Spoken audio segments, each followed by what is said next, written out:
श्रीकृष्ण श्रीकृष्ण श्रीकृष्ण श्रीकृष्ण गुरुर्ब्रह्मा गुरुर्विष्णुः गुरुर्देवो महेश्वरः गुरुः साक्षात् परं ब्रह्म तस्मै श्री गुरवे नमः तस्मै श्री गुरवे नमः।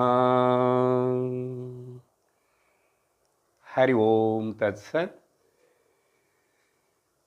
सदाचारम प्रारंभ ध्यान श्लोकम। सच्चिदानंदकंदाय जगदंकुरहेतवे सदोदिताय पूर्णाय नमो नमताय विष्णवे।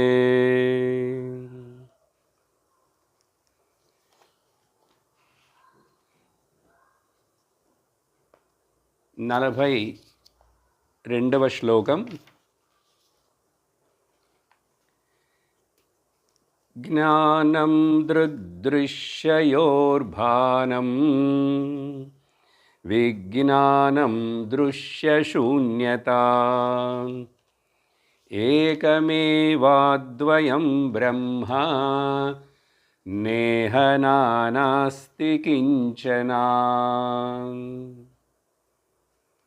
గడిచిన సత్సంగములో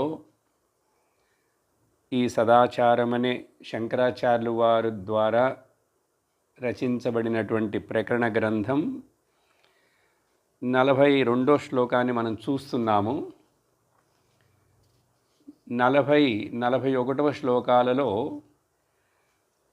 ఒక ఉదాహరణ చెప్పి శంకరాచార్యులు వారు మనకు ఈ అజ్ఞానం అనేటువంటిది ఒక కారు మేఘములాగా ఆకాశంలో ఏర్పడి మాయ అనే మేఘం, ఆ తరువాత అది ఉత్పత్తి చేసేటువంటి మెరుపులు, ఉరుములు, అహంకారాలు, మమకారాలు, ఆ తరువాత కుంభపోతగా అజ్ఞానమనే వర్షం, ఇలా వర్ణించిన తర్వాత దాన్ని దాష్టాంతంలో అర్థం చేసుకోవడం కోసం ఈ వర్షించేటువంటి ఇక్కడ వర్షం అనేటువంటిది వాళ్ళ ఆయా జీవుల యొక్క కర్మ ఫలం ప్రారబ్ధ రూపంలో వాళ్ళకి సప్లై అవుతున్నది, కంటిన్యూస్గా సప్లై అవుతున్నది, నిద్రలో కూడా సప్లై అవుతున్నది। అందుకనే ప్రారబ్ధానికి తగినట్లుగానే కొంతమందికి మంచి కలల చెడు కలలు రావాలా, బాగా నిద్ర పట్టాలా, కొంచెం నిద్ర పట్టాలా, ఇలా భేదాలున్నాయి।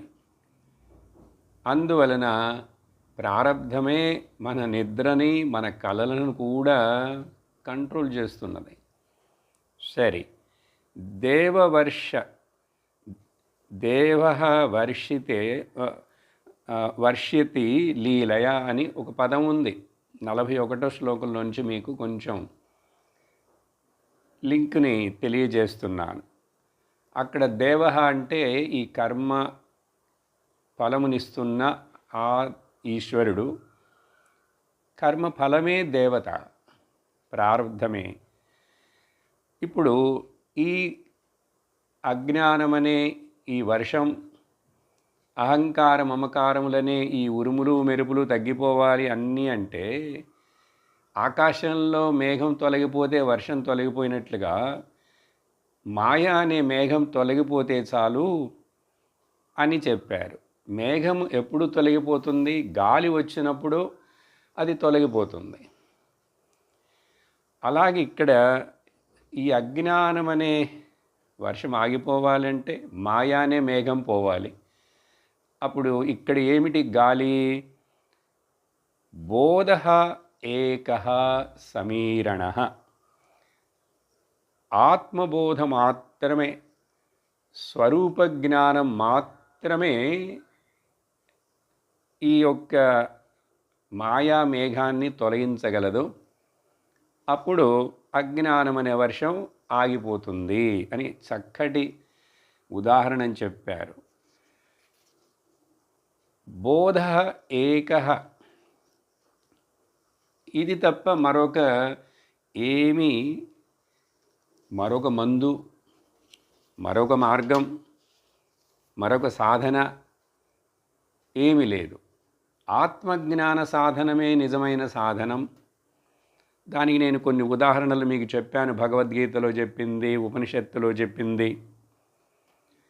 ఇప్పుడు అదంతా గుర్తు చేసుకొని మనం ముందుకు వెళ్ళామంటే ఈ 42వ శ్లోకంలో కొంత వివరణ ఇచ్చాను ఆ రోజు. ఇప్పుడు జ్ఞానము విజ్ఞానం అనే పదాలు ముఖ్యముగా తీసుకొని విచారణ చేయబడుతున్నది. ఇది భగవద్గీతలో కూడా 7వ అధ్యాయంలో ఉందని చెప్పాను. మరి అనేక చోట్ల శాస్త్రం వివరించేటప్పుడు ఈ యొక్క పదాలు వస్తూ ఉంటాయి. ఇప్పుడు ఈ సదాచారంలో ఈ జ్ఞాన విజ్ఞానాలను గురించి వింటున్నప్పుడు ఇక మీదట ఎన్నటికీ సందేహమే రాకూడదు. ఎందువలనంటే ఇక్కడ శంకరాచార్యులు వారు ఈ జ్ఞాన విజ్ఞాన పదాలను వివరించినంత రీతిలో మరి ఎక్కడ కనిపించదు. అంత చక్కగా రకరకాల దృష్టికోణాలలో రకరకాల పదాల చేత శ్లోకాలలో అదే 2 పదాలను మరలా వివరిస్తారు. అప్పుడు ఈ 42లో ఈ శంకరాచార్యుల వారి యొక్క శిష్యుడని చెప్పబడుతున్న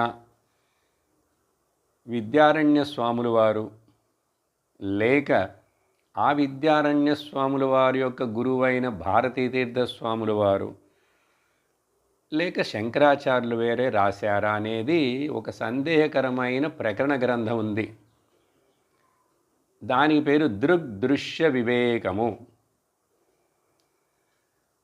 చిన్న ప్రకరణ గ్రంథం, ఒక 60 శ్లోకాల పైన ఉంటాయి. దాంట్లో చెప్పిన రీతిలో ఎందుకు అది గుర్తు చేస్తున్నాను, శంకరాచార్యులు వారు వీళ్ళందరికీ ముందు కదా, వీళ్ళందరికీ గురువు.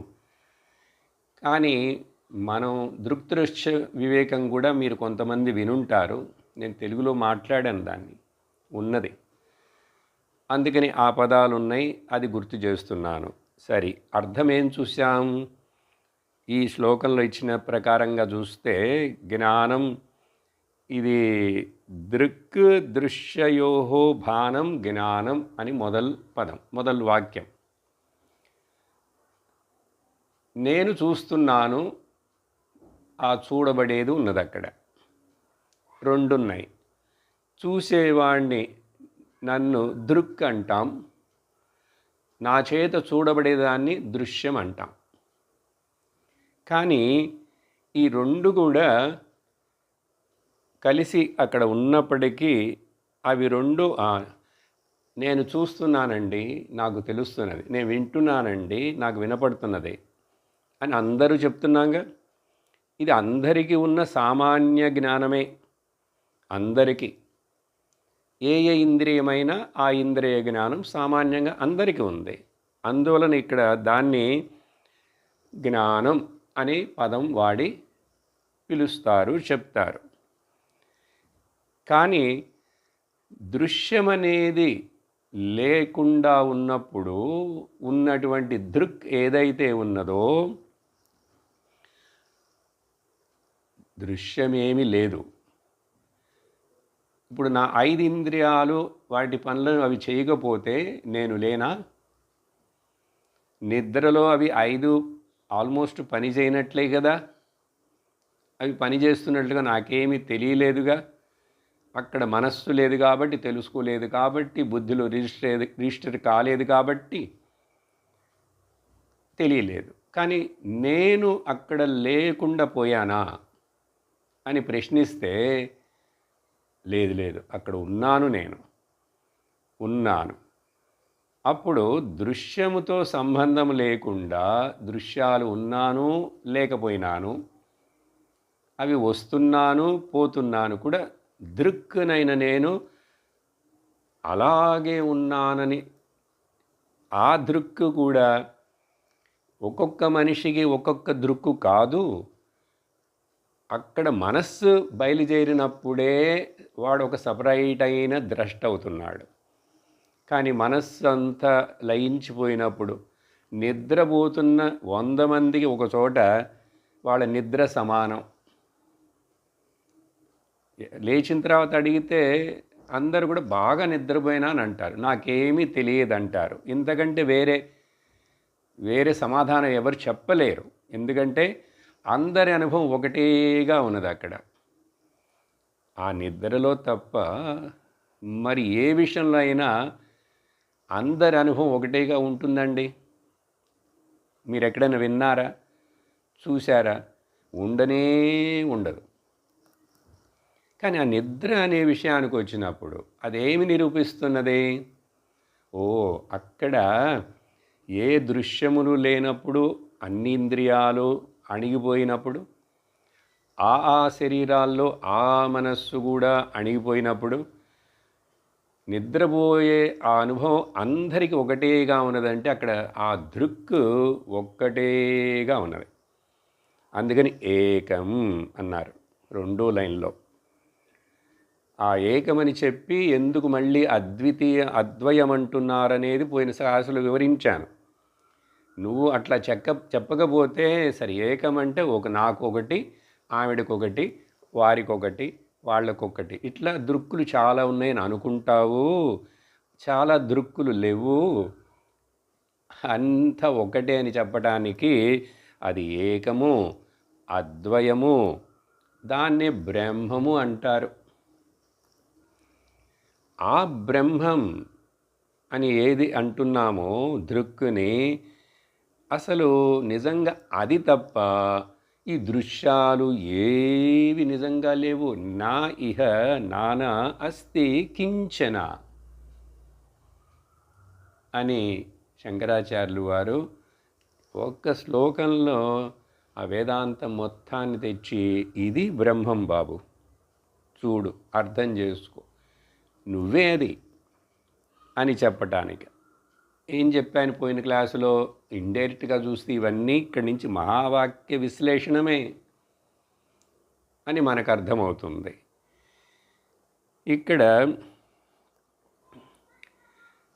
నా ఇహ నానా, వేరువేరుగా, రకరకాలుగా, చాలా లేనే లేవు.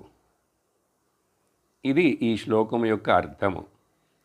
ఇప్పుడు ఇక్కడ జ్ఞాన విజ్ఞాన పదాలు వాడారు, కానీ వాటితో పాటుగా 2 పదాలు దృక్ దృశ్యాన్ని చెప్తూ జ్ఞాన విజ్ఞానాలు అంటే ఏంటో వివరించారు.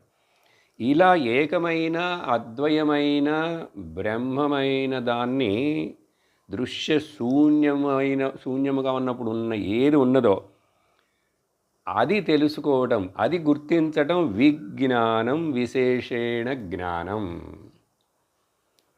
అర్థమైందా? సరే, ఈ దృగ్దృశ్య వివేకం పుస్తకం అన్నాను, చూసారా?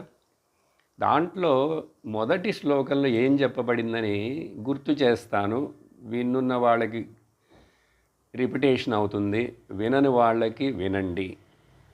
మొదటి శ్లోకం దృగ్దృశ్య వివేక ప్రకరణ గ్రంథంలో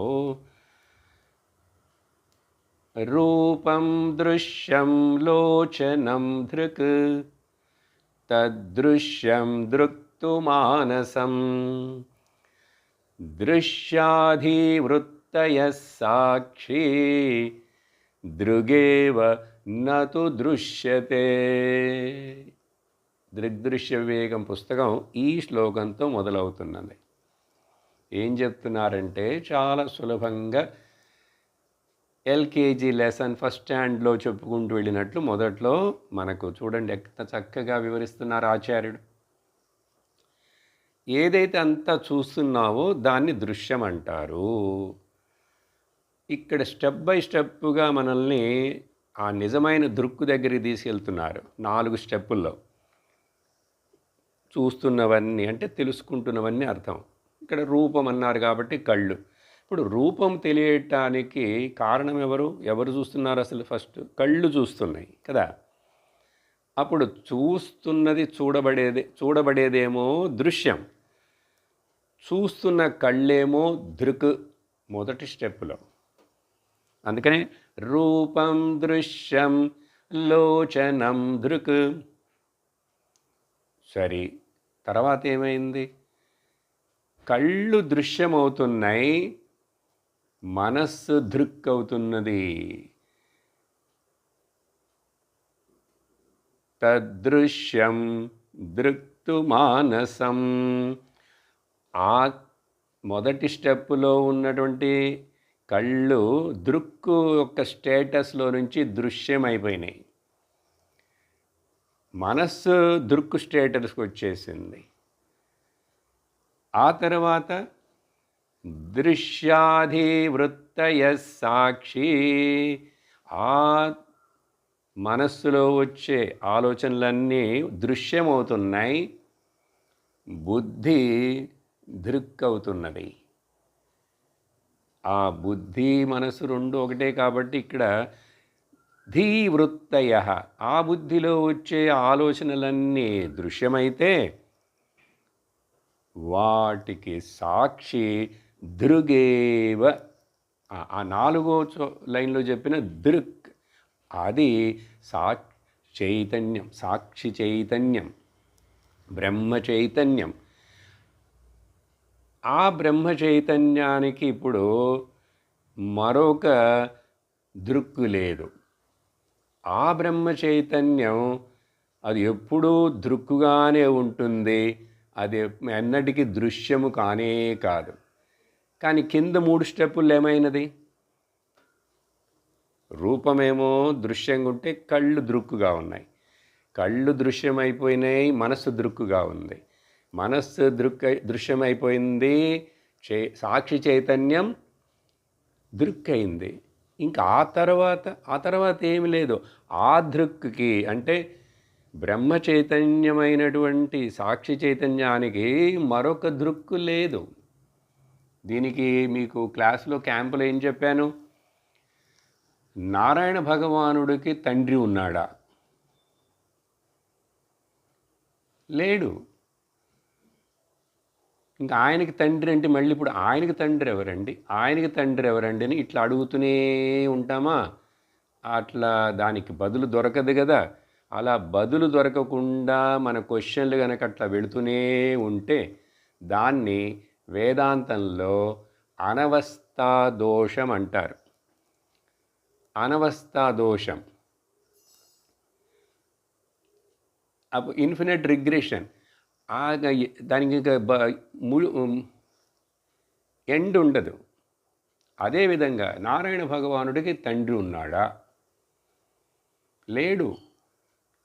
అట్లాగే ఇక్కడ బ్రహ్మ చైతన్యం, సాక్షి చైతన్యం, దానికి ఇంకొక దృక్కున్నదా అండి?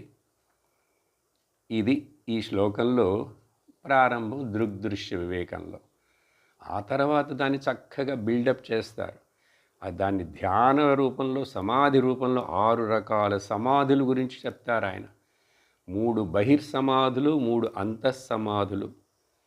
చాలా చక్కటి లోతైన ప్రకరణ గ్రంథం. డైరెక్ట్గా తత్వచింతనే, ఇంకక్కడ ఇక్కడ మధ్యలో ఎటు వెళ్ళరు. అర్థమైంది? దీన్ని కొంచెం సింపుల్గా మన దగ్గరికి తెచ్చుకొచ్చి చూస్తే అన్నిటినీ తెలుసుకుంటున్న నన్ను నేను తెలుసుకోవడానికి మరొకటి ఏదైనా సాక్షి ప్రమాణం కావాలా? రూపాన్ని చూడాలంటే కళ్ళు ప్రమాణం, శబ్దాన్ని వినాలంటే చెవులు ప్రమాణం.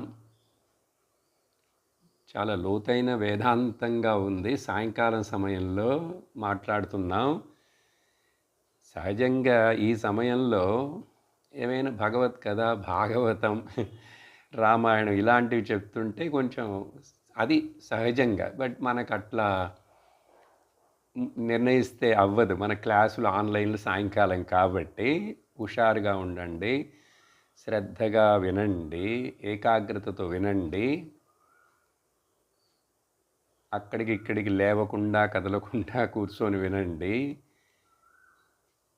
ఏం చెప్తున్నాను?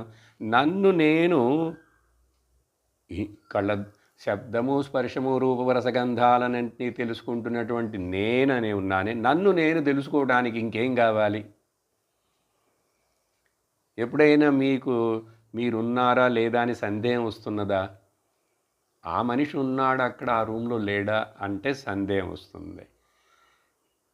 మనల్ని ఎవరైనా మీరు ఎక్కడున్నారండి, ఇప్పుడు ఏ ఊర్లో ఉన్నారు, ఏ క్యాంప్లో ఉన్నారు, ఋషికేశ, ఆనేకట్టియా అని అడిగితే నేను ఇప్పుడు మా ఊర్లో లేని, ఇంట్లో ఇక్కడున్నానంటావు. కానీ నన్ను గురించి నేను ఉన్నానా లేదా అన్నిటిని తెలుసుకుంటే నాకు ఇంకేమైనా మళ్ళీ ఇంకొక దృక్కు కావాలా, ఇంకొక సాక్షి కావాలా? అక్కరలేదు. సరే, ఇది 42వ శ్లోకం. ఇప్పుడు 43వ శ్లోకం చూద్దాం. క్షేత్రజ్ఞయోర్జ్ఞానం తజ్జ్ఞానం జ్ఞానముచ్యతే విజ్ఞానం చోభయోరైక్యం క్షేత్రజ్ఞ పరమాత్మనోః. ఇక్కడ చూడండి, జ్ఞాన విజ్ఞాన పదాలే వివరించడానికి 2 వేరే పదాలను తీసుకుంటున్నారు. మనకు ఫెమిలియర్గా ఉంటాయి ఈ పదాలు. ఎందుకంటే భగవద్గీతలో 13వ అధ్యాయంలో క్షేత్రజ్ఞ విభాగ యోగం అని విన్నాం. చాలా ముఖ్యమైనటువంటి అధ్యాయం. ఆ అధ్యాయంలో శంకరాచార్యుల వారు రాసినంత భాష్యం పెద్దదిగా, అది కూడా ఆ 2వ శ్లోకానికి, అలాగే 18వ అధ్యాయంలో 66వ శ్లోకానికి సర్వధర్మాను పరిత్యజ్యరా, దానికి ఇంత భాష్యాన్ని రాశారు. మరి ఏ శ్లోకాలకి ఏ అధ్యాయంలో అంత పెద్ద భాష్యం రాయలేదు అంటే ఏంటి అర్థం? అవి ఎంతో కీలకమైన బ్రహ్మ విద్యను గ్రహించి ఆకళింపు చేసుకోవాలంటే ఆ శ్లోకాలు చాలా ముఖ్యమని తెలియజేస్తున్నాయి. ఇప్పుడు మొదట ఇక్కడ ఉన్న అర్థం చెప్తాను, తర్వాత భగవద్గీతలో భగవంతుడు ఏం చెప్పాడని ఆ శ్లోకాన్ని కూడా చూద్దాం.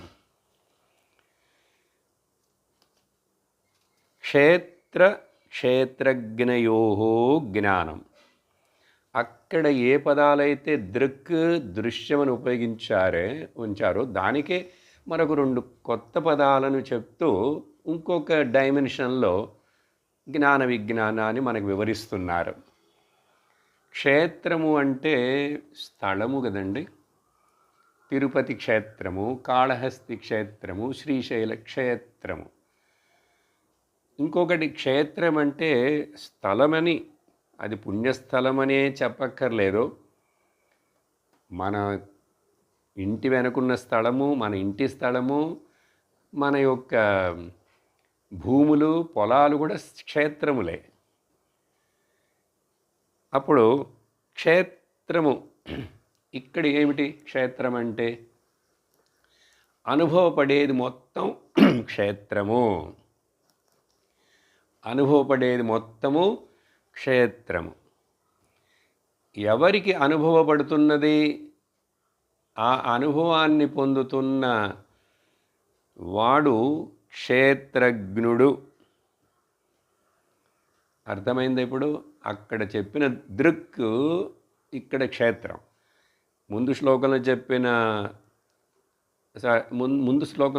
దృశ్యం, ఇక్కడ క్షేత్రం. ముందు శ్లోకంలో చెప్పిన దృక్, ఇక్కడ క్షేత్రజ్ఞుడు. క్షేత్రమును తెలుసుకుంటున్నవాడు, అనుభవములను తెలుసుకుంటున్నవాడు, అనుభవిస్తున్నవాడు. కాబట్టి ఈ క్షేత్రం ఇది క్షేత్రజ్ఞుడు అని ఈ రెండిటి యొక్క జ్ఞానం ఏదైతే ఉన్నదో జ్ఞానం అంటే ఇది చూడబడుతున్నది క్షేత్రము, తెలియబడుతున్నది. ఇక్కడ తర్వాత ఇంకొకటి, తెలుసుకుంటున్న వాడిని నేను క్షేత్రజ్ఞుడిని అని ఇలా ఈ తెలియటం ఉన్నది చూసారా, అది జ్ఞానం. ఇట్లా మనకు స్కూళ్ళల్లో ఏ సైన్స్ చదివినాను, ఎనాటమీలు, ఫిజిక్స్లు, బాటనీలు చదివినా ఇట్లా చెప్పరుగా. కాబట్టి ఇలా మొదట్లో ఈ రెండు ఉన్నాయి అని తెలుసుకోవడమే బేసిక్ నాలెడ్జ్ లాగా జ్ఞానము. ఫస్ట్ ఒక ఇన్ఫర్మేషన్, దీన్ని తత్ జ్ఞానం జ్ఞానముచ్యతి. ఈ జ్ఞానాన్ని జ్ఞానమని అంటారు. క్షేత్రజ్ఞుల యొక్క జ్ఞానం ఏదైతే ఉన్నదో తత్ జ్ఞానం జ్ఞానముచ్యతే. సరి, తర్వాత ఏంటండి, ఈ రెండిటికి మధ్యలో విజ్ఞానం ఏంటి మరి? అప్పుడు విజ్ఞానం చ ఉభయోః ఐక్యం. ఇక్కడ చూడండి, ముందు శ్లోకంలో దృక్కు దృశ్యం అని చెప్తున్నప్పుడు దృక్కు ఎప్పుడు కూడా దృశ్యం కాడు అన్నాను. కానీ ఇప్పుడు ఈ మెట్టుకు వచ్చేసరికి ఇక్కడ ఈ రెండిటి యొక్క ఐక్యం ఉంది చూసావా? ఏ ఐక్యం? ఇక్కడ జాగ్రత్తగా అర్థం చేసుకోవాలి. క్షేత్రజ్ఞుడి యొక్క ఐక్యము, పరమాత్మ యొక్క ఐక్యం. అంటే అప్పుడు ఏమిటి ఉద్దేశం? ఇక్కడ శంకరాచార్యులు వారు చెప్పేది, ఇక్కడ ఏది క్షేత్రజ్ఞుడని ఇక్కడ మనకు మొదట తెలియజేస్తున్నారో, ఈ క్షేత్రజ్ఞుడు లిమిటెడ్, ఒక్క శరీరంలో ఉన్నటువంటి ఒక్క దృక్కులాగా ఒక జీవుడని అనుకుంటున్నాం కదా, ఒక దృక్కు.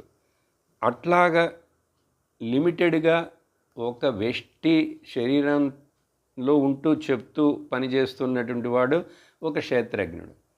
కానీ ఈ ఒక క్షేత్రజ్ఞుడు ఆ పరమాత్మ, చూడండి మళ్ళీ ఇక్కడ మహావాక్యమే, ఇక్కడ నువ్వు అది ఒకటే,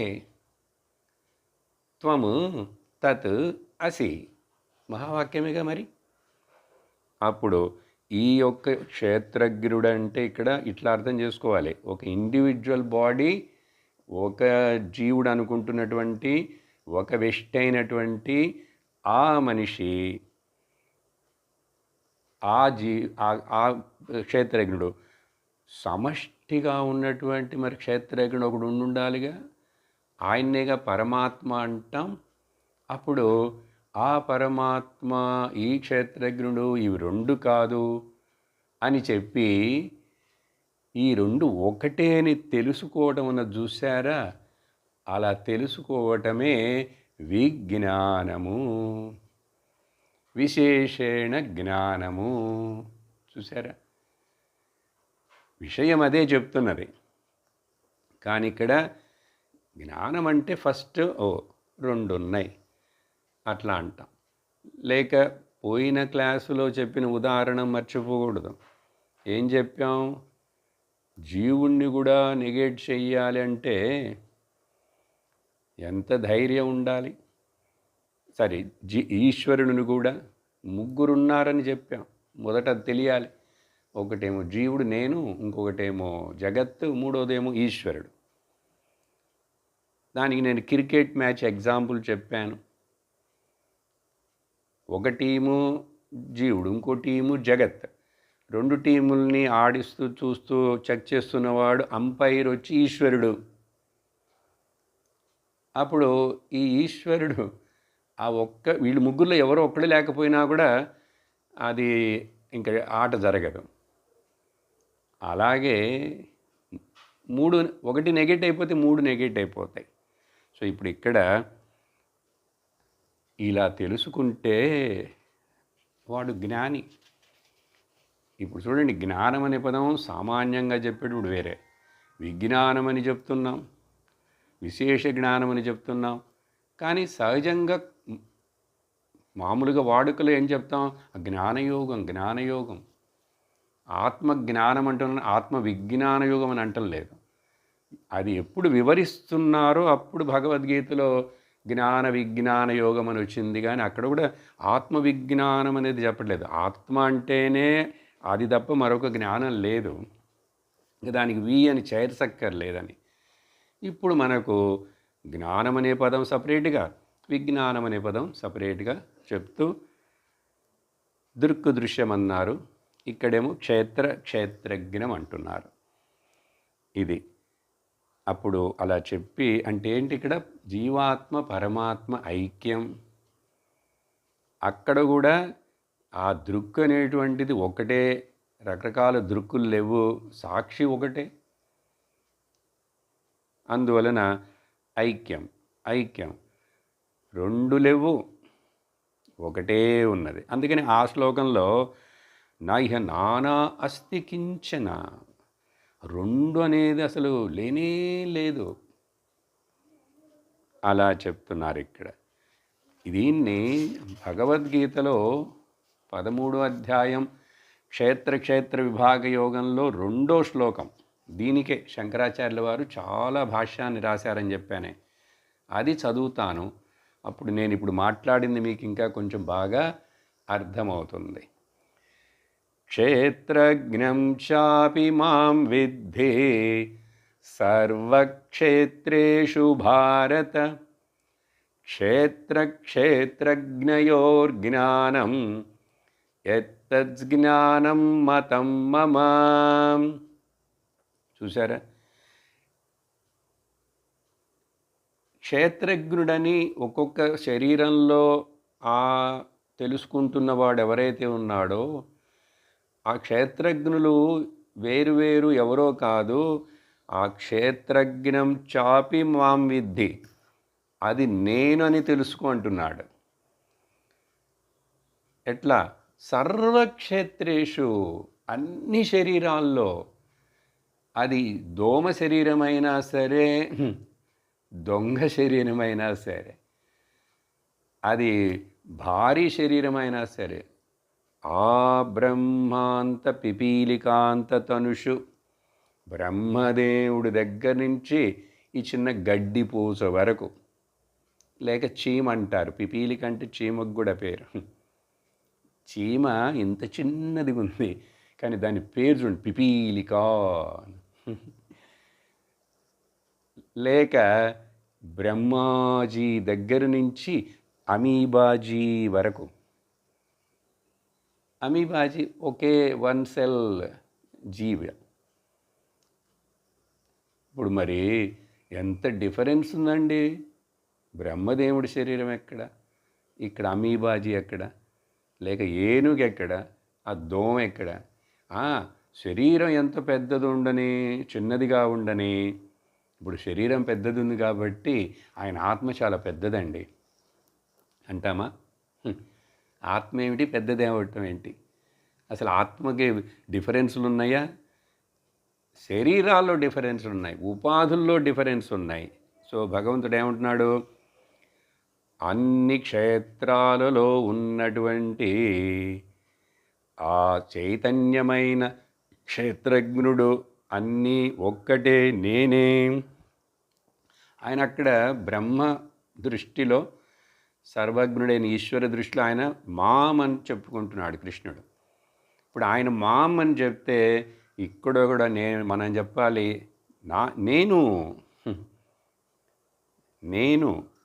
నేనే అది. ఎక్కడ? అన్ని శరీరాల్లో, అంతటా. ఇది చెప్పాలంటే ఎంత మనకు ఈ విషయం చక్కగా అవబోధన అయి ఉండాలి, అనుభవానికి వచ్చి ఉండాలి. లేకపోతే ఎట్లా చెప్తాం? అదేంటండి అన్ని శరీరాల్లో నేనేనా ఉన్నాను? ఏ నేను చెప్తున్నాం? నువ్వు అహంకారపడే నువ్వు కాదు, సాక్షి చైతన్యముగా శుద్ధముగా ఉన్నటువంటి అవేర్నెస్. అందుకనే కదా మరి కైవల్యోపనిషత్తు ఒక అద్భుతమైన కంక్లూషన్ ఒక శ్లోకం చెప్తుంది, మయ్యేవ సకలం జాతం మయి సర్వం ప్రతిష్ఠితం మయి సర్వం లయం యాతి తద్బ్రహ్మాద్వయమస్మ్యహం. దయచేసి అందరూ వీడియో క్లోజ్ చేస్తే బాగుంటుంది. వీడియో క్లోజ్ చేయండి. చివరిలో మనం ఒక అర నిమిషం ఓపెన్ చేసుకోవచ్చు. లేక అంటే ఇతరులకు అది డిస్ట్రాక్షన్గా ఉంటుంది. సరే, సర్వక్షేత్రేషు హే భారత, ఆ పదం కూడా మీరు వినుంటారు. అర్జునుణ్ణి కృష్ణుడు అట్లా పిలుస్తాడు. ఏ భారత అంటే సరస్వతి యొక్క కటాక్షం ఉన్నవాడివిగా నువ్వు వివేకంతో షార్ప్ అయిన బుద్ధి ఉన్నవాడివే కదా. అందువలన నేను చెప్పేది అర్థం చేసుకుంటున్నావా? నేను చెప్పేది గ్రహిస్తున్నావా? హే భారత. భారత అంటే సరస్వతి. భా అంటేనే సంస్కృతంలో జ్ఞానం. భాసయతి, భాస్యతే. అందువలన హే భారత, అలర్ట్గా వింటున్నావా? జాగ్రత్తగా. అలా చెప్పి రెండో లైన్లు ఏమంటున్నాడు కృష్ణుడు? నేనేంటి చెప్తున్నాను ఇప్పుడు? భగవద్గీతలో క్షేత్ర విభాగ యోగంలోని శ్లోకాన్ని మీకు గుర్తు చేస్తున్నాను. ఎందుకంటే ఇక్కడ కూడా మనకు ఆ మాటలే, ఆ పదాలు వచ్చినాయి కాబట్టి. సరే, అప్పుడు ఇలా చెప్పి, ఈ క్షేత్రజ్ఞయో జ్ఞానం, ఆ క్షేత్రము గురించి తెలియాలి. అదంతా ప్రకృతి మాయ చేత కనిపించబడేదని తెలియాలి. అలాగే క్షేత్రజ్ఞుడు అనేటువంటిది ఒక్కడే రకరకాల శరీరాల్లో వ్యక్తమవుతున్నా కొని అది సరిగ్గా తెలుసుకుంటే దాన్ని, ఈ జ్ఞానం ఏదైతే ఉన్నదో దాన్నే అసలు నిజమైన జ్ఞానమని చెప్పాలి అని నా అభిప్రాయం అంటున్నాడు కృష్ణుడు. కానీ ఇక్కడ చూడండి, విజ్ఞానం అనే పదాన్ని వాడలే. అంటే చెప్పాను కదా కొంచెంసేపు ముందు, జ్ఞానం విజ్ఞానం అనేది మనకు అర్థం కావడం కోసమే లెవెల్ 1లో ఇట్లా, లెవెల్ 2లో అది. మొదట కొంచెం థియరిటికల్, తప్పడం ప్రాక్టికల్ అని చెప్తాం కదా. అందువలన జ్ఞానము విజ్ఞానము. కానీ వాటి వెనక ఎంత విషయం ఉందనేది మనం అర్థం చేసుకుంటున్నాం ఈ వివరణ ద్వారా. కానీ ఈ క్షేత్ర విభాగ యోగం శ్లోకంలో భగవంతుడు ఆ విజ్ఞానం అనే పదం వాడలేదు, రెండింటిని కలిపేసేసాడు. ఇంకా మళ్ళీ ఏంటి? జ్ఞానం. అందుకనే కదా సత్యం జ్ఞానం అనంతం బ్రహ్మ అన్నదే కానీ ఉపనిషత్తు సత్యం విజ్ఞానం అని చెప్పలే. మరి ఎందుకండి మీరు ఇంత చెప్తున్నారు శంకరాచార్యుల వారంటే? నీకు మరి శాస్త్రం అక్కడక్కడ విజ్ఞానం అనే పదాలు వాడుతుంది. భగవద్గీతలో కృష్ణుడు వాడాడు. ఆయన ఈ రెండింటిని నేను వివరిస్తున్నాను, నీకు బాగా విను అన్నాడు. మరి నీకు సందేహం రాకూడదు కదా. సరే, ఆ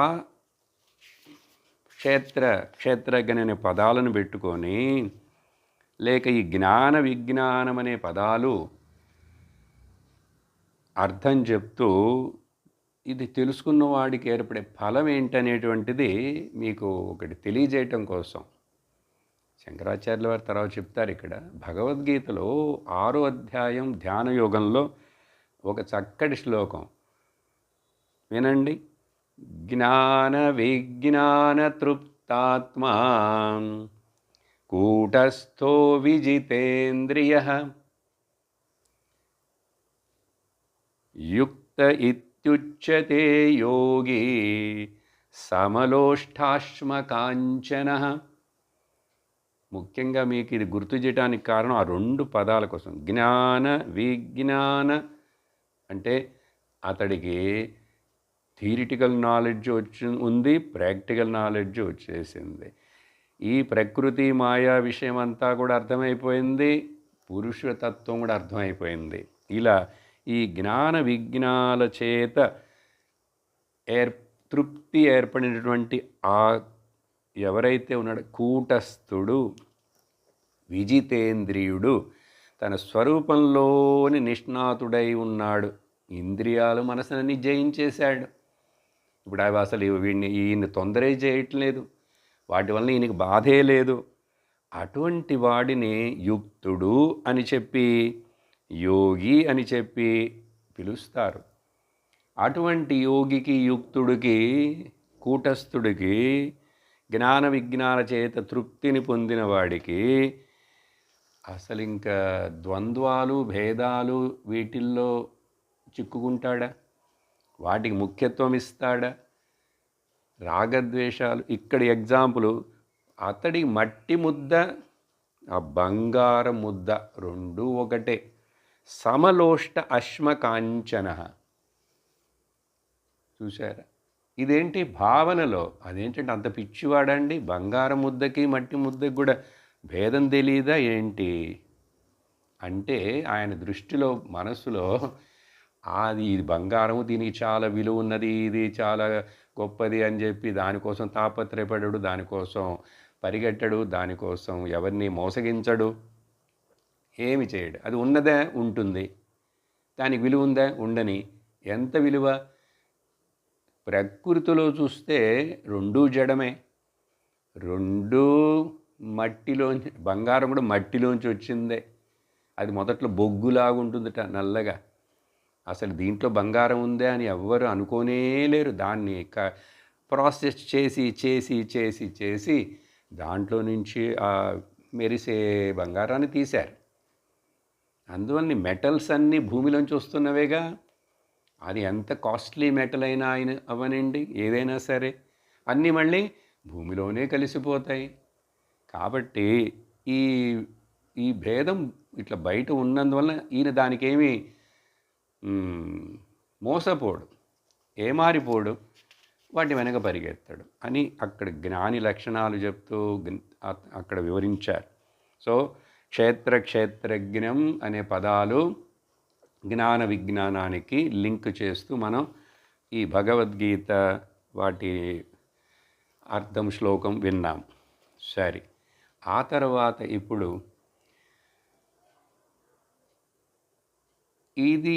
ఈ బోధ తప్ప, ఈ యొక్క ఈ జ్ఞానం తప్ప మనిషికి ముక్తికి మరొక మార్గం లేదని చెప్పాం, అప్పుడప్పుడు చెప్తూనే ఉంటాం.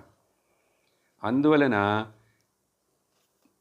శాస్త్రములు వినటం, రకరకాలైన వినటం అనేటువంటిది మొదట మనకు విషయం అసలు ఏమిటి అనేది తెలుస్తుంది.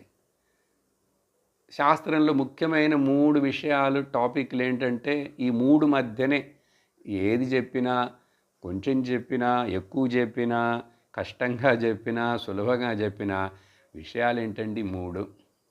ఏమిటది? జీవుడు, జగత్తు, ఈశ్వరుడు. ఈ 3 కంటే ఇంకేమీ లేదు. కానీ అసలు ఇక్కడ 3 ఉన్నాయా, మూడిటికి కారణం ఏదైనా ఉందా అనేది ఎంక్వైరీ చేయాలి. 3 ఉన్నాయి మొదట, ఈ 3 తప్ప ఏమి లేవు అని అర్థం చేసుకుంటే జ్ఞానం. అసలు 3 లేవు బాబు, 3టికి సపోర్ట్ ఒకటే ఒకటి.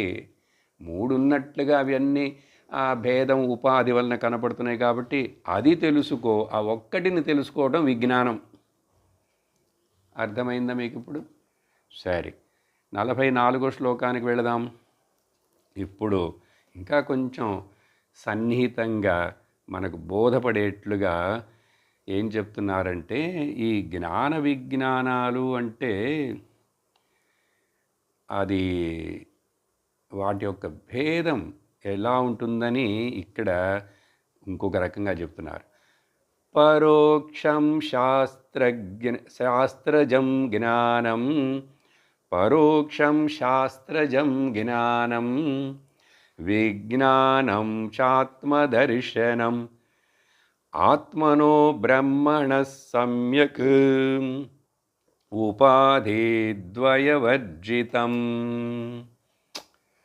ఇప్పుడు మహావాక్యం అంటూ వస్తున్నాను కదా నేను, దాన్ని ఇప్పుడు ఇంకొంచెం దగ్గరికి తీసుకొచ్చేస్తున్నారు, క్లారిటీ ఇస్తున్నారు. కానీ జాగ్రత్తగా వినాలి. ఫస్ట్ హ్యాండ్ నాలెడ్జ్ అంటాం కదా. లేక సెకండ్ హ్యాండ్ నాలెడ్జ్. ఎవరో కైలాస యాత్రకి వెళ్ళొచ్చారు, వాళ్ళు ఫోటోలు కూడా తీసుకొచ్చారు, నీకు దాని గురించి చెప్తున్నారు, చూపించారు, ఏదో పుస్తకం కూడా తెచ్చారు, నువ్వు చదివావు. కానీ వాళ్ళు చెప్పింది నువ్వు విన్నాను, వాళ్ళు ఇచ్చిన పుస్తకం చదివినాను, వాళ్ళు చూపించిన ఫోటోలు చూసినా కూడా అది సెకండ్ హ్యాండ్ నాలెడ్జా, ఫస్ట్ హ్యాండ్ నాలెడ్జా? Second hand knowledge. నేను నేరుగా చూడలేదు, నాకు అనుభవపడలేదు, ఏదో ఆ మోడల్స్ చూస్తున్నాను, వాళ్ళ మాటలు విని ఇట్లా ఉంది అక్కడ అని అనుకుంటున్నా. అది ఊహే కదా, నాకు నేరుగా అనుభవం లేదు. ఇప్పుడు నేరుగా అనుభవపడటం అనే దాన్నేమో ప్రత్యక్షము అంటాం.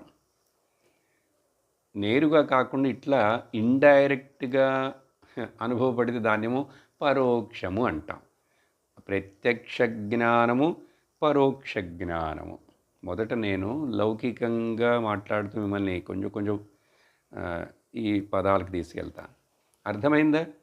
లోకంలో అంతే కదా, నువ్వు చూసావా? నేను చూడలేదు, వాళ్ళు ఎవరో చెప్పారు. అప్పుడు సెకండ్ హ్యాండ్ నాలెడ్జే కదా అది. అది అది పరోక్షమే కదా, నీకు తెలియదు. ప్రత్యక్షం అంటే ఏంటి?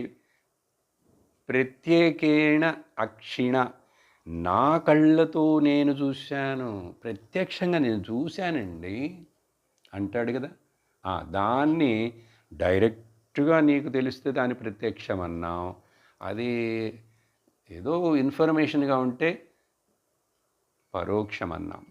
ఇప్పుడు ఇక్కడ మొదటి పదం చూడండి, పరోక్ష శాస్త్రజం జ్ఞానం.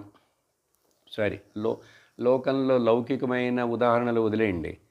శంకరాచార్యుల వారు ఏం చెప్తున్నారంటే, సరే శాస్త్రమును వింటున్నాము, భగవద్గీత వింటున్నాము, సదాచారం వింటున్నాము, కొన్ని ఎన్నెన్నో వినేసి ముగించేశాము. అది సరే, వినటం వలన ఏంటో ఇక్కడ ఇట్లాంటి కొత్త కొత్త పదాలు ఉన్నాయి, అసలు శంకరాచార్యులు వారు, విద్యారణ్య స్వామి, ఏదో ఇన్ఫర్మేషన్ అంతా మనకు తెలుస్తున్నదే. భగవద్గీత అంటే 18 అధ్యాయాలు ఉన్నాయిట, 700 శ్లోకాలు ఉన్నాయిట. క్యాంపుల్లో క్విజుల్లో అన్నీ ఇట్లాంటి క్వశ్చన్లేగా అడిగాం. అదంతా ఏంటో అకాడమిక్ ఇన్ఫర్మేషన్. ఈ శ్లోకం ఎన్నిసార్లు వచ్చింది, ఆ పదం ఎన్నిసార్లు వాడారు, అదంతా ఓకే, పిల్లలకిను ఒక లెవెల్. అలాగా మనం వింటున్నాం. ఈ వింటున్నటువంటి ఇదంతా కూడా మనకి ఇంకా నాకు అంటూ అనుభవం రానంతవరకు అది పరోక్షం. ఏది? శాస్త్రజ్ఞానమైనా సరే. నేను 5 ఏళ్ళుగా వింటున్నానండి వేదాంతాన్ని, 6 ఏళ్ళుగా వింటున్నాను అని చెప్పి మేము ఇవన్నీ ముగించామండి, ఇవన్నీ చదివేశాం, చదివి ఉండొచ్చు. అదంతా ఏంటంటే ఓన్లీ ఇన్ఫర్మేషన్ నీకు దొరికింది. స్వామి చిన్మయానందుల వారి దగ్గర ఒక ఆయన అన్నట్ట, Swamiji we have gone through all the 10 Upanishads అన్నాడు. అప్పుడు స్వామీజీ అన్నారు, you have gone through all the Upanishads, good, but how many Upanishads have gone through you? ఉపనిషత్తులు నీలో నుంచి, నువ్వు అన్ని ఉపనిషత్తుల నుంచి వెళ్ళానంటావు, I gone through all the Upanishads, but how many Upanishads went through you? చూసారా డిఫరెన్స్ ఉందా లేదా? అలాగే పరోక్షం ఈ శాస్త్రజం జ్ఞానం. ఏ శాస్త్రమైనా ఒక రకంగా చెప్పాలంటే మనకి ఇక్కడ వేదాంత శాస్త్రం కదా, వేదశాస్త్రం, వేదంలో అంతశాస్త్రం, ఇలా తెలుసు, విషయాలు తెలుసు. ఇప్పుడు వేద పాఠశాలలో 12 సంవత్సరాల వాళ్ళు ఎంతో కష్టపడి వేద పారాయణం అట్లా చేసేస్తారు, అంతా మనపాఠం అయిపోతుంది. గంటల తరబడి వల్లించి వల్లించి వల్లించి అన్నీ, కానీ వాటిల్లో ఉన్న అర్థము, వాటి యొక్క అసలు నిజంగా అవి ఏం తెలియజేస్తున్నాయి, ఇవి అన్నీ చదివి నేర్చుకొని చేసిన తర్వాత పొందవలసింది ఏమిటి అది తెలియకపోతే అప్పుడు అంత పెద్ద వేద జ్ఞానం నువ్వు ద్వివేదుడివా త్రివేదుడివా చతుర్వేదుడు ఏవైనా కూడా ఏమిటి అది కేవలం ఏంటంటారు సెకండ్ హ్యాండ్ నాలెడ్జ్ లాగా. అందుకని దాన్ని జ్ఞానం అంటాం. సో పరోక్షం శాస్త్రజం జ్ఞానం, కానీ దాని యొక్క అర్థం అర్థదర్శనం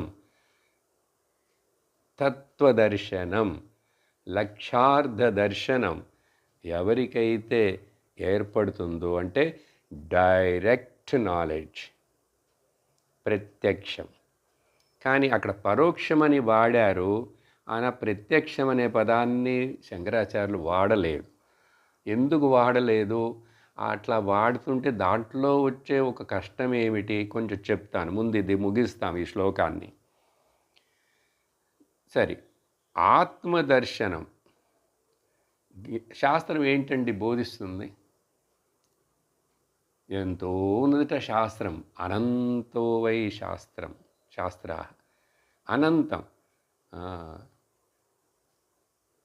బహవః శాస్త్రాः అండ్ అల్ప కాలః అండ్ బహవో విఘ్నాః.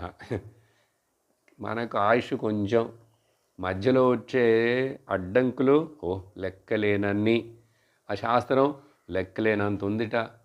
సరే, ఇప్పుడు ఏంటి అంత పెద్ద శాస్త్రం, ఎంత పెద్దదైనా అసలు చివరికి దేని గురించి అండి అది మాట్లాడుతుంది? దేని గురించి? ఒకే ఒక్కటి గురించి మాట్లాడుతున్నాం. ఇది అర్థం చేసుకోవాలి. ఆయన ఇట్లా మాట్లాడారు, వీళ్ళు ఇట్లా మాట్లాడారు, ఆ పుస్తకం ఇట్లా చెప్పబడింది. సరే, ఏది చెప్పినా what is the moral of the story? ఆ సెంటర్ పాయింట్ ఏమిటి? నీ గురించి. నేనేం చెప్పాలి? నా గురించి అని చూపించుకోవాలి.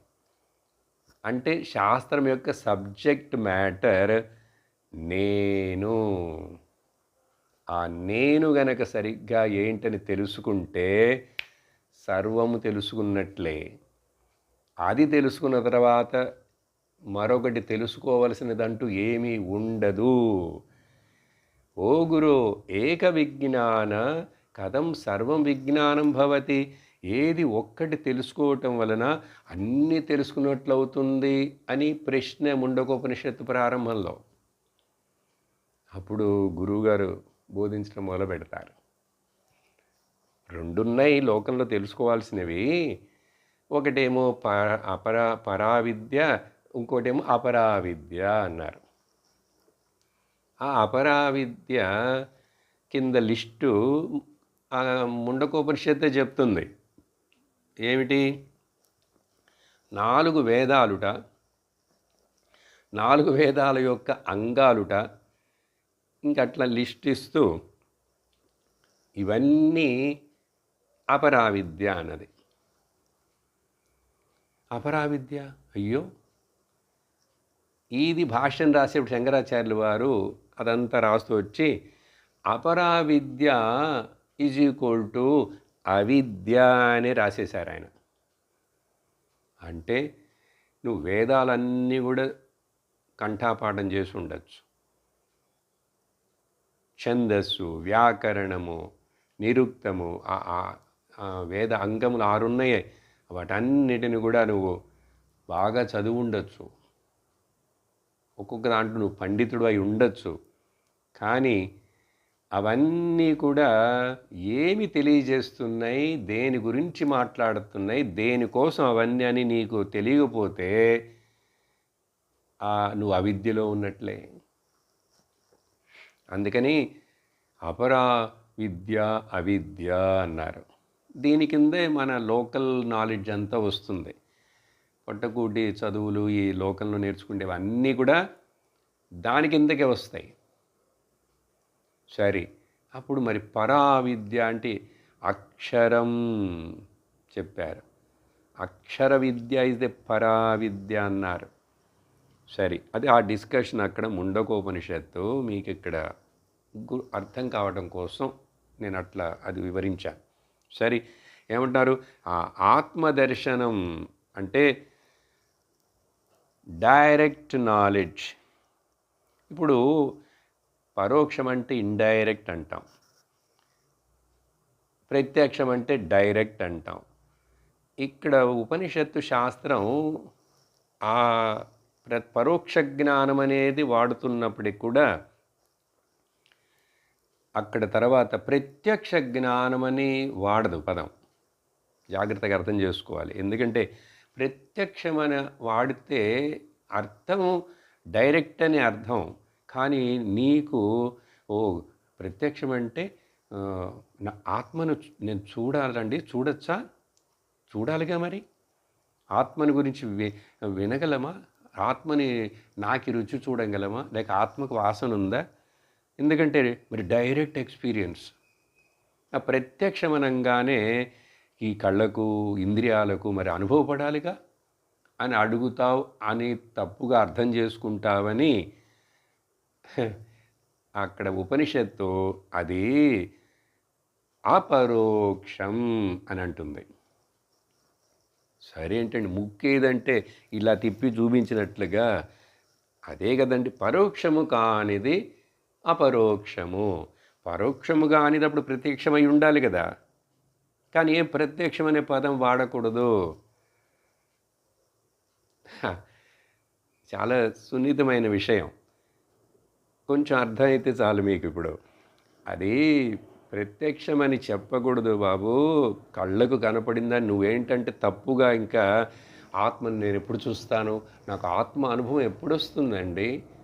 ఆత్మని నువ్వు చూడలేవు, ఆత్మ అనుభవం నీకు ఏర్పడక్కర్లేదు. అనుభవం అంటే నీకున్న అజ్ఞానం ఏంటంటే 5 ఇంద్రియాలకి ఏదో ఒక దానికైనా తెలియాలి కదండి. అట్లీస్ట్ తాకైనా చూడాలిగా ఆత్మను అంటావు. ఆ పొరపాటు చేయకూడదని చెప్పి శాస్త్రం జాగ్రత్తగా గురువులు అది పరోక్షము కానిది అపరోక్షము. అపరోక్ష జ్ఞానం అనే పుస్తకం ఉంది, శంకరాచార్యుల వారిదే. అప్పుడు దీనికి ఇంగ్లీష్లో ఏం చెప్పాలంటే, సరేండి అది డైరెక్టు కాదు ఇండైరెక్టు కాదు అంటే ఏం చెప్పాలి మరి ఇంగ్లీష్లో? Immediate knowledge. ఇమ్మీడియట్ అంటే ప్రమాణ అగోచరం. కొంచెంసేపు ముందే కదా చెప్పాను, నేను ఉన్నాను అనేటువంటి నా అనుభవమైన దానికి అది ప్రత్యక్షమే. అది ప్రత్యక్షమని కూడా చెప్పక్కర్లేదు, ఇమ్మీడియట్. ఇప్పుడు ఇప్పుడే. అందుకని దాన్ని ఇంగ్లీష్లో జాగ్రత్తగా ఆచార్యులు ఇమ్మీడియట్ నాలెడ్జ్, దాన్నే అపరోక్ష జ్ఞానం. సరే, ఇప్పుడు మనకేంటి ముఖ్యం? పైన శాస్త్రం అంతా కొంచెం అట్టట్ట చదివచ్చాను. నేను భగవద్గీతని మనపాఠం చేశాను, నాకు ఇన్ని స్తోత్రాలు తెలుసు, అవి తెలుసు, కొన్ని చాప్టర్లు ఉపనిషత్తులు కూడా తెలుసు. ఓకే, మంచిది. అవన్నీ తెలియవలసింది తెలిసిందా? గ్రహించవలసింది గ్రహించావా? పొందవలసింది పొందావా? ఆ పొందవలసింది గ్రహించవలసింది ఎక్కడుందని గ్రహించావా? అందుకని ఆత్మ దర్శించబడే విషయం కాదు. అందుకని ఆత్మదర్శనం అని పదం వాడినప్పటికి కూడా అది దేవుడి దర్శనం అండి. చాలా బాగా జరిగింది, బాగా ఎంత బాగుందో. దర్శించావా? నువ్వు దర్శించేవన్నీ అబద్ధం, నిజం కాదు. యదృశ్యం తత్ మిథ్య, యదృశ్యం తద్ నశ్యం. ఇదంతా ఏదో కష్టంగా ఉందండి సదాచారం, మీరు ఆ మాటలు ఈ మాటలని. నేను ఎంతో సులభంగా అర్థమేంటి చెప్తున్నాను. అందుకని దీన్ని ఏదో పాండిత్యంగా ఈ పదాలలో ఉండే ఇదంతా తీసుకోకండి. సారం ఏమి మాట్లాడుతున్నాను, ఏమి చెప్తున్నారు శంకరాచార్యులు వారు. సో అట్లా అది గ్రహించాలి. అప్పుడు పరోక్ష జ్ఞానం అంటే పై knowledge, I got the information. కానీ ఇప్పుడు నాకు అది పర్సనల్ అవ్వాలి, అంటే అనుభవ జ్ఞానం అవ్వాలి. శృతి, యుక్తి, అనుభవం. కానీ ఈ అనుభవం అనే పదం ఇక్కడ వాడినా కూడా మళ్ళీ అది ఇంద్రియ అనుభవం కాదు, ఏ ప్రమాణం దానికి అక్కర్లేదు. అందుకని ప్రమాణరహితం. ఒకే ఒక ప్రమాణం ఏంటంటే, ఇలా ఎవరైనా ఆ శ్రోత్రియ బ్రహ్మనిష్ఠుడు గురువు చెప్పితే ఆ శబ్దాలు విని శబ్ద ప్రమాణం ద్వారా మాత్రమే కానీ శబ్దస్పర్శ రూపరసగంధ ప్రమాణాలు ఇక్కడ పని చెయ్యవు. అవి అక్కర్లేదు, వాటికి ఎంట్రీ లేదు ఇక్కడ. రెండో లైన్లో ఆత్మనః బ్రహ్మణః, పైనే ఆత్మదర్శనం అన్నారు. అందుకని ఆ దర్శనం అనే పదాన్ని మీరు జాగ్రత్తగా అర్థం చేసుకోవాలి. ఎక్స్పీరియన్స్ ఆఫ్ ది సెల్ఫ్ అని రాస్తారు ఇంగ్లీష్ పుస్తకాల్లో, కానీ ఆత్మ సాక్షాత్కారం అని కూడా రాస్తారు. సాక్షాత్ అంటే ఏంటి? కళ్ళకు నేరుగా సాక్షాత్గా నేను చూశాను. ఈ మాటలు వాడినప్పటికి కూడా మనం జాగ్రత్తగా లేకపోతే ఆ ఆత్మ అనేటువంటిది ఏదో ఒకరోజు నాకు కనపడుతుంది, అది ఎప్పుడో ఒకరోజు నాకు ఏదో తెలుస్తుంది. ఏదో ఎప్పుడో తెలియేది కాదు ఆత్మ, ఇప్పుడు ఇక్కడ తెలుస్తూనే ఉన్నది నీకు. ఇప్పుడు ఇక్కడ తెలుస్తూనే ఉన్నది. ఎప్పుడు? ప్రతిబోధ విదితం మతం. ప్రతిది తెలుస్తున్నది అంటున్నప్పుడు ఎవరికి తెలుస్తున్నది? అది పట్టుకో, దాంట్లో నిలుచుకో. అందుకని ఆ ఆత్మనః బ్రహ్మణః అంటే ఆ స్వరూపం యొక్క గుర్తింపు, ప్రత్యభిజ్ఞ, ఇది కరెక్ట్ అయిన పదం. ఆ సాక్షాత్కారం, దర్శనం అంటే తప్పుదోవలకు వెళ్ళే అవకాశాలు ఉన్నాయి. అందుకే నేను ఇంత చెప్పాల్సి వస్తున్నది. కానీ వేరే మార్గం లేక శాస్త్రమే, ఆచార్యులే కొన్ని చోట్ల అట్లా వాడతారు. ఇదో శంకరాచార్యుల వారు ఆత్మదర్శనం. అదే ఉపదేశ సారంలో చిత్వదర్శనం, తత్వదర్శనం. అంటే దర్శనం అనేది అక్కడ ఇది గుర్తించటమే. జీవుడును నేను, చిత్ ఇండివిజువల్, చిత్ దర్శనమే తత్వదర్శనం. అంటే ఇది గుర్తించటమే అది గుర్తించినట్లే. ఇది తెలుసుకుంటమే అది తెలుసుకున్నట్టే. అందుకని నేను జీవాత్మని ఎవరైనా తెలుసుకున్నాను, కానీ ఇంకా పరమాత్మ గురించి తెలియలేదండి అన్నాడంటే వాడికి వేదాంత అర్థం కాలేదని అర్థం. సరే, సమయం అయింది, ఇక్కడ నిలిపేద్దాం. సమ్యక్ ఉపాధి వర్జితం, ఈ పదాన్ని నేను నెక్స్ట్ క్లాసులో మీకు బాగా వివరించాలి. ఎందుకంటే మహావాక్యం యొక్క విశ్లేషణ అనేటువంటిది అసలు ఈ చివరి లైన్లో ఉంది. అది వచ్చే సత్సంగంలో చూద్దాం. ఓం పూర్ణమదః పూర్ణమిదం పూర్ణాత్ పూర్ణముదచ్యతే పూర్ణస్య పూర్ణమాదాయ పూర్ణమేవావశిష్యతే. ఓం శాంతి శాంతి శాంతి. హరి ఓం శ్రీ గురుభ్యో నమః. హరి ఓం. హరి ఓం తత్సత్. ఒక్క నిమిషం.